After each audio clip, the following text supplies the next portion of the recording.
In this video, we will discuss pulleys and how they are used in various applications. A pulley is very simply a device that allows you to change the direction of a force. So I could pull this crate upward by pulling on this rope downward. Or I could pull at any angle and make that crate move upward.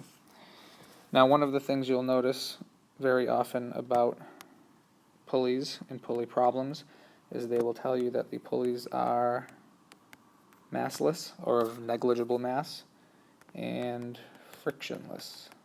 Again, this is to remove some of the things that we have to consider because it does take some energy and force to rotate something with mass. So if we pretend the pulley is massless, we don't have to factor in its mass and how much force that would take to move it. The simplest type of device that we can devise using a pulley is referred to often as an Atwood machine. An Atwood machine is the basic premise behind an elevator.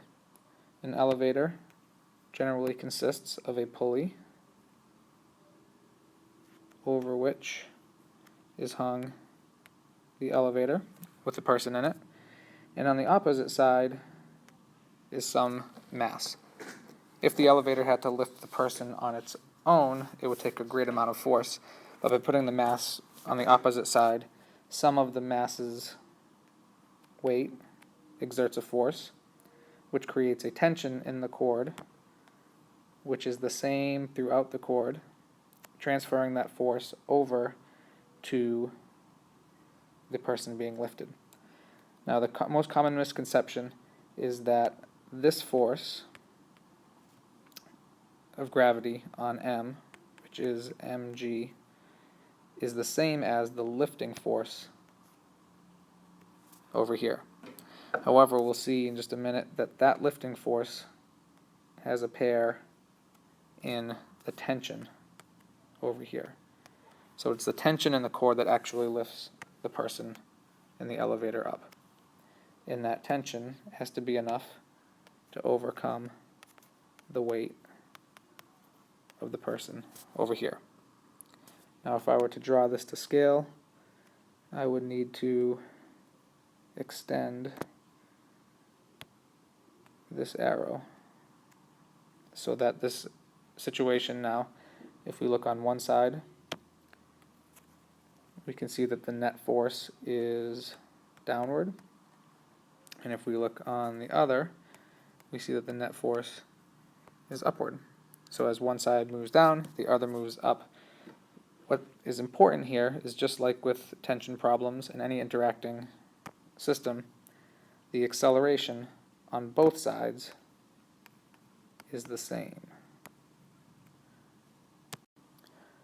We're going to treat this kind of question the same as we have treated anything with multiple parts, by looking at the system first and then the parts separately. The problem is the pulley changes the directions of things. So the first thing we'll need to do is unfold the system and draw it in a straight line. So in this case, we can draw the person over here, and the pulley would be located here on the cord, and this mass is on the other side. When we unfold it, we unfold all of the vectors with it. So we have to be able to imagine that mg is pointed that way, tension is pointed this way, this is the tension in the cord on the other side of the pulley, and then this mg, the mass of the elevator, is pointed in the other direction. If we draw a box around that system, we can see that the tensions cancel each other out, and it's really just a tug of war between the weight of the person on the right in the elevator and the mass of the counterweight on the other side. So let's put some numbers to this and see if we can see how it will be used to solve a problem. So let's say we have a pulley. And on one side is a mass, and on the other side is the elevator compartment. The mass of the elevator-person combo is 1,000 kilograms. And I know that this elevator, if I were to just let this pulley spin freely, would lead to the mass descending and the elevator ascending with an acceleration of 0.5 meters per second squared.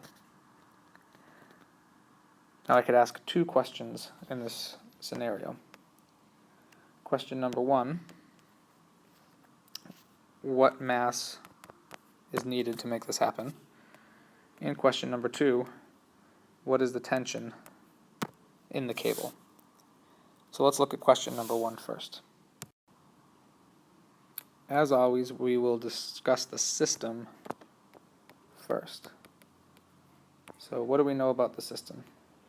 We know that the whole thing is accelerating 0.5 meters per second squared. I'm not going to use a positive or negative because up and down can get switched back and forth here. I know that the mass of the system is the mass of the counterweight and the 1,000 kilograms of the person in an elevator. And I know that the net force experienced by the system will be mg minus meg. This is a result of the tug of war between the mass of the counterweight and the mass of the person. The way I describe the problem, the counterweight is winning, accelerating in this direction, so therefore we know it must be bigger than the person on the elevator on the other side. So the mass of the counterweight is greater than the mass of the elevator. Greater than me. We also know that net force, according to Newton's second law, will always be equal to m times a. So looking at this from the perspective of the system, we can replace net force with mg minus mass of the elevator in person times g. And we know that's equal to the mass of the system, which is 1,000 plus m times the acceleration of the system, or 0.5. From here, it's just some algebra to figure things out.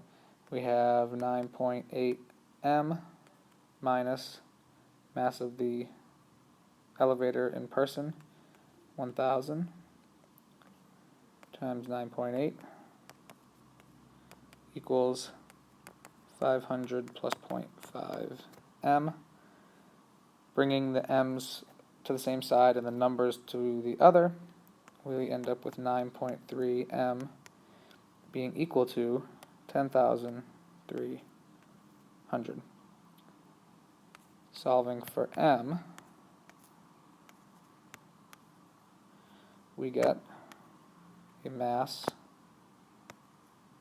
of 1,108 kilograms. Now we can go back and check that this makes sense by checking the mass of the elevator, seeing that it was just 1,000, so a mass of just over 1,100 would definitely make the elevator move up while the counterweight moved down. Now we can move on to question number 2, the tension in the rope. And we know that it is the same everywhere. So the tension that is making the elevator move up is also holding the mass back from just free falling. So we've already done some work with the system, so now let's look at the parts. if we look at the elevator part, we know that the mass of the elevator in person is 1,000 kilograms. We know it's accelerating at 0.5 meters per second squared. And we know that always net force is mass times acceleration, which in this case will be 1,000 times 0.5, or 500 newtons. If we draw a free body diagram of the elevator-person combo, we will have the weight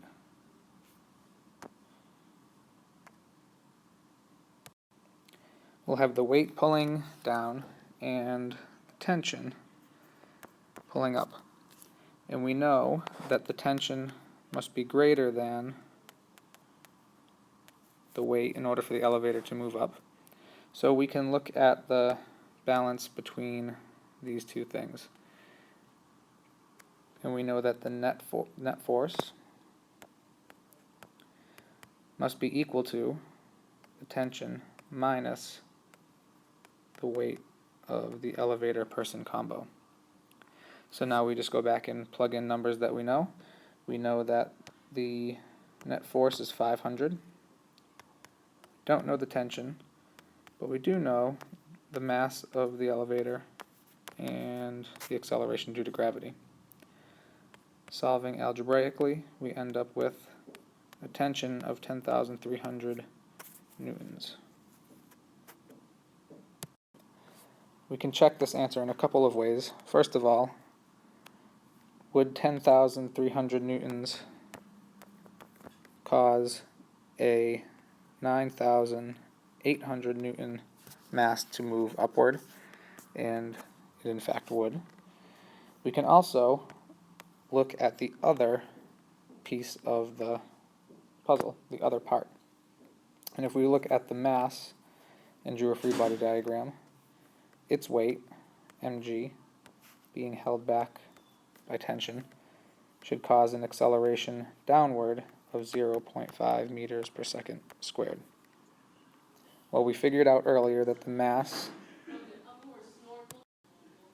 is 1,108 kilograms, and we have a tension of 10,300. We know what g is. We can figure out what the acceleration would be. So first of all, we know that mg has to be greater than t.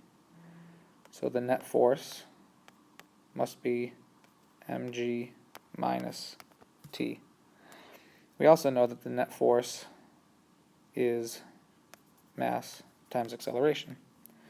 So looking at just this part, the mass of 1,108 times the acceleration of 0.5 should be equal to that same mass, 1,108 times 9.8 minus t. So we can solve for t and see if we get the same number, 10,300, or we could have put t in and solved for a to see if we got 0.5. Either way, we're checking our math and find that when we do this, t does in fact come out to 10,300 newtons. And so both sides are experiencing the same tension as they should, based on our initial drawing.